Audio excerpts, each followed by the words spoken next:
నమస్తే. ప్రస్తుతం మన స్టూడియోలో ప్రముఖ ఆధ్యాత్మికవేత్త శ్రీచక్ర ఉపాసకులు మణికంఠ శర్మ గారు మనతో ఉన్నారు. గురువు గారితో మాట్లాడేద్దాం. నమస్కారం గురుగారు. పరమేశ్వరార్పణమస్తు. సో అక్టోబర్ మాసం విశేషంగా కర్కాటక రాశి వాళ్ళకి ఎటువంటి అదృష్టం కలగబోతుంది, ఓవరాల్గా ఎలాంటి ఫలితాలు ఉంటాయి, ఎలాంటి జాగ్రత్తలు తీసుకుంటే బాగుంటుంది వీళ్ళు? కర్కాటక రాశి వారి విషయానికి వస్తే గనక పునర్వసు 4వ పాదం, అదేవిధంగా పుష్యమి నక్షత్ర 4 పాదాలు, ఆశ్లేష నక్షత్ర 4 పాదాల వారు కూడా కర్కాటక రాశిలోకి ఇచ్చేస్తారు.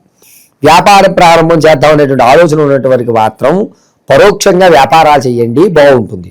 ఈ పరోక్ష వ్యాపారాల్లో కూడా పాల ఉత్పత్తికి సంబంధించింది కానీ, ఐస్ క్రీమ్ ప్రొడక్షన్స్ కానీ, లేదా ఏదన్నా ఒక ప్లాస్టిక్ వస్తువులు అమ్మడం అటువంటివి, లేదా ఇనుముకు సంబంధించిన వ్యాపారాలు కానీ వీళ్ళకి కలిసి వస్తాయి.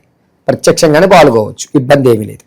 తాత ముత్తాతల నుంచి లభించేటువంటి ఆస్తులు ఏవైతే ఉన్నాయో, ఆకస్మికంగా వచ్చేటువంటి ధనం కానీ, ఇంతకుముందు మీరు రుణం ఇచ్చారు ఎవరికో, ఆ అప్పు రావడం అనేటువంటిది కాస్త జరుగుతుంది.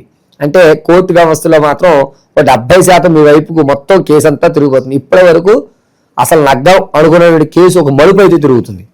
ఇక మాస ఫలితానికి వస్తే కర్కాటక రాశి వారికి అనుకున్న పనులు అనుకున్న సమయంలో పూర్తి చేస్తారు.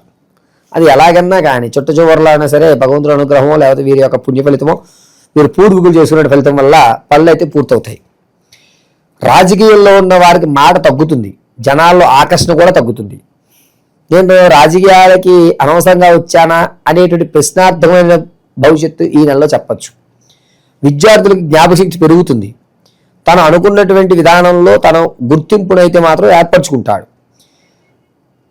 రియల్ ఎస్టేట్లో కానీ, స్టాక్ మార్కెట్లో కానీ ధనం పెట్టాలి అనుకునేటువంటి వాళ్ళు ఎవరైతే ఉంటారో వారు ఖచ్చితంగా ధనాన్ని వెచ్చించవచ్చు, నష్టపోరు. అలాగని లాభం అవదు. ఒక 0.5% లాభం అయితే జరుగుతుంది తప్ప దాన్ని కలుపుకోకుండా ఉండడం మంచిది. రానున్న రోజుల్లో అది పెరుగుతుంది. ఇప్పుడు పావలా వచ్చింది కదా అని తీసేస్తే మాత్రం మొత్తానికి నష్టం వచ్చేస్తుంది. ఈ నెలలో కర్కాటక రాశి వారి స్వభావం ఎలా ఉంటుంది అంటే, అనుకున్నటువంటి పనులు వాయిదా వేయడం, జరిగే టయానికి జరుగుతాయి, ప్రతిదానికి తొందరపడకూడదు, భగవంతుడు ఎవరికి ఎప్పుడు ఏవో అప్పుడు అది ఇస్తూ ఉంటాడని వేదాంతమైనటువంటి విషయాలే చర్చిస్తూ ఉంటారు. కంగారు పడ్డం, ఏదో చేసేసి సాధించేద్దాం అనేటువంటి కంగారు లేకుండా ప్రశాంతంగా వీళ్ళు ఉంటారు. ఎంత టెన్షన్ పడుతున్నా అంత సమాధానంగా, అంత సావధానంగా ఎలా ఉన్నావు అయ్యా బాబు నువ్వు అనేటువంటి మాట మనం ఈయన దగ్గర నుంచి వింటుంటాం.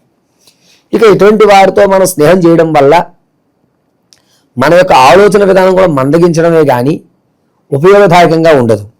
అయిపోతాయి అక్కడ అంటే భగవంతుడు ఉన్నాడు, ఏదో ఒకటి ఇస్తాడు. ఈ వేదాంతపరమైన మాటలు వినడానికి అవతల వ్యక్తి కొంచెం విసుగ్గా అనిపించేటువంటి అవకాశం కనబడుతుంటుంది. వీడు నాకు డబ్బులు ఇవ్వడు అనుకున్నవాడు 60% డబ్బులు ఇస్తాడు. అమ్మయ్యా భగవంతుడు నిజంగా ఉన్నాడు, నమ్మచ్చు అనేటువంటి ఒక నమ్మకానికి వీళ్ళు ఉపయోగపడుతుంటారు. ఇక విదేశాలకు వెళ్ళాలి అనేటువంటి ఆలోచనలు ఎవరికైతే ఉన్నాయో వారికి అంత యోగదాయకంగా లేదు. వీరు వెళ్దామనుకున్నటువంటి ఒక స్థలానికంటే మరో చోటకి వెళ్ళడం, అక్కడ కాస్త ఇబ్బంది పడడం అనేటువంటి జరుగుతూ ఉంటుంది. ధనపరంగా వీరు తెచ్చుకున్నట్టుగా ఉపయోగించుకుంటారు. లాభం ఉండదు, నష్టం ఉండదు, ధనంలో సమతుల్యమైనటువంటి వాతావరణాన్ని ఏర్పరచుకుంటుంటారు. ఇక ఆడవారి విషయానికి వస్తే కనుక సంతానం కొరకు ఎవరైతే చూస్తున్నారో వారి పుత్రికా సంతానం కలుగుతుంది. ప్రసవానికి ఉన్నటువంటి వారికి సంతానం కలగాలని కోరికతో ఇన్ని రోజులు పూజలు చేస్తున్న వారికి మాత్రం కొంచెం శుభసూచకమైనటువంటి మాట చెప్పుకోవచ్చు. చక్కగా గర్భం దాల్చేటువంటి అవకాశం 98% కనబడుతుంది. వివాహం కోసం ఎవరైతే చూస్తున్నారో వారికి వివాహ యోగం ఈ నెల కూడా ఆశాజనకంగా లేదు.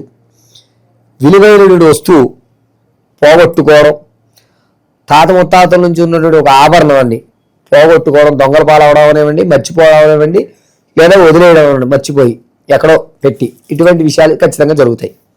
దీనివల్ల సెంటిమెంట్గా ఉన్నటువంటి వస్తువును కోల్పోయేటువంటి అవకాశం ఏర్పడుతుంది. అది వాళ్ళ హృదయానికి చాలా దగ్గరైనటువంటి వస్తువుల్ని ఎక్కువ కోల్పోతారు. అది మనుషులు అన్నా సరే, దగ్గరలో ఉన్నటువంటి తన ప్రియమైనటువంటి సోదరులో లేకపోతే ఏంటంటే వ్యక్తులను కోల్పోతారు.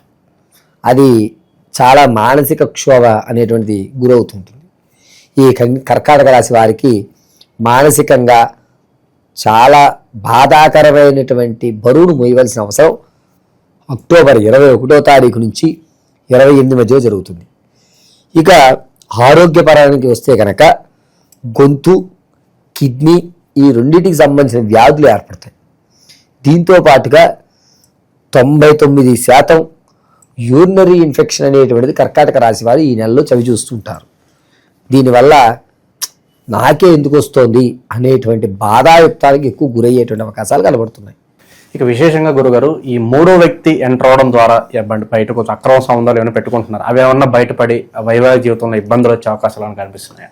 భార్యాభర్తల మధ్య వైవాహిక సంబంధంలో మూడో వ్యక్తి ప్రమేయం అనేది దొరకదు. ఒకటి, కర్కాటక రాశి వారు చాలా జాగ్రత్తగా ఆ ప్లాన్లు చేసుకుంటారు. రెండవది ఏంటంటే అన్యోన్యత అనేది కొంచెం తగ్గుతుంది. అంతే తప్ప విడిపోవడము, పెద్ద మనుషుల్లో గురించి సెటిల్మెంట్ అవ్వడం అనేటువంటి జరగవు. వాళ్ళు 4 గోడల మధ్య కీచులాట అయితే మాత్రం సర్వసాధారణం. ఇక విశేషంగా ఈ మాసంలో ఎలాంటి పరిహారాలు చేసుకుంటే బాగుంటుంది అంటారు వీళ్ళు? ఈ మాసం దగ్గర వచ్చేసరికి మనం ఇప్పటి వరకు గోచారీత్యా చర్చించుకున్నాం. వ్యక్తిగతంగా ఈ కర్కాటక రాశి వారి జాతకం తెలుసుకోవాలంటే కింద స్క్రోల్ అవుతున్న నెంబర్ని మీరు సంబంధించితే date of birth, time, place of birth బట్టి మనం చెప్పచ్చు. అవి లేవు అనుకున్న వారు ఫోటో పంపిస్తే కనుక మనం ఒక 3 ప్రశ్నలు అడగడం, దాన్ని సమస్యకు చూసుకుని ఈ సమస్య ఈ పరిష్కారం చేయండి అని చెప్పడం జరుగుతుంది. సమస్య ఏదైనా కానీ, ప్రస్తుతం విషయం ఎలాగున్నా కానీ, శరన్నవరాత్రుల్లో అమ్మవారి మనకు ఉన్నటువంటి నాగమ్మవారి దేవాలయంలో ఉదయం అమ్మవారికి విశేషంగా అభిషేకం, ప్రతిరోజు 9 రోజులు కూడా రోజు అభిషేకం, అలంకరణ. ఆ అలంకరణ రోజు ఏ అలంకరణ అయితే జరిగిందో దానికి సంబంధించిన హోమ కార్యక్రమాలు నిర్వర్తిస్తాం. సాయం సంధ్య వేళ కుంకుమార్చన ఉంటుంది. ఈ మూడిటి యొక్క ప్రభావము యజమాని సమస్యను బట్టి అతనికి కుంకుమ, ఒక మాల, అమ్మవారి రూపు, ఏ విధమైనటువంటి సమస్యకి ఏ విధమైన పరిష్కారం మనం అందజేయగలుగుతాం అనేటువంటివన్నీ కూడా ఒక పేపర్లో లిఖించి వారికి కొరియర్ చేయడం జరుగుతుంది. ఇక గోచార రీత్యా కనుక ఫలితాలను మనం ఆశించినట్లయితే ఈ నెలలో వీరు ప్రతిరోజు కూడా వెంకటేశ్వర స్వామి ఆరాధన కానీ, లేదా ఇంట్లోని వెంకటేశ్వర స్వామి అభిముఖంగా కొబ్బరి నూనెతో దీపం వెలిగించాలి. అది కూడా ఎర్రటి ఒత్తుతో 2 తులసి దళాలు స్వామివారి పాదాల దగ్గర పెట్టి సుదర్శనాయ, శ్రీకృష్ణాయ, గోపీజన వల్లభాయ అని చెప్పుకుని 54 పర్యాయాలు ఆ తులసి దళంలో ఒక దళం కళ్ళగద్దుకు స్వీకరించగలిగితే కనుక వీరి సమస్యకి పరిష్కారాలు దొరుకుతాయి. అదేవిధంగా ప్రతిరోజు చందనాన్ని వృత్తలాకారంగా పెట్టుకుని అడ్డంగా సింధూరం ధరించగలిగితే శ్రీమన్నారాయణ కటాక్షం కలుగుతుంది. ఓవరాల్గా వీళ్ళ పరిస్థితి ఎలా ఉండబోతుంది, ఎలాంటి జాగ్రత్తలు తీసుకోవాలి, చాలా బాగా వివరించారు. ధన్యవాదాలు. సర్వేశ్వర అర్పణస్తు.